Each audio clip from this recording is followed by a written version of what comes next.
Qaysi prozrachniy chexol yaxshi, ya'ni shaffof? Ko'pchilik bozorga borganda chexol sotib oladi, ya'ni prozrachniysini.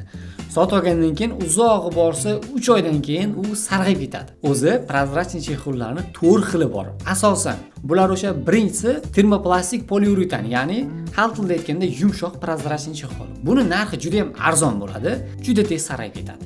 Ikkinchisi esa polikarbonat, ya'ni qattiq plastmassali prozrachniy chexol. Bu nisbatan unga qaraganda uzoqroq muddatga yetadi, tez sarg'ayib ketmaydi, lekin narxi qimmatroq bo'ladi. Uchinchisi esa gibrid, ya'ni o'sha plastmassali bilan yumshoq materialni chatishmas hisoblanadi. Bunda mahsulot ancha baquvvatlashadi, yon tomoni yumshoq bo'ladi, orqasi esa qattiq bo'ladi. O'shani hisobiga u ancha vaqtgacha sarg'aymaydi va narxi lekin sal qimmatlashadi. Va to'rtinchisi esa ultra gibrid, ya'ni u to'liq premium segmentga kiradigan chexol hisoblanadi. Uni sarg'ayish muddati ham juda uzoq bo'ladi, ancha baquvvat bo'ladi.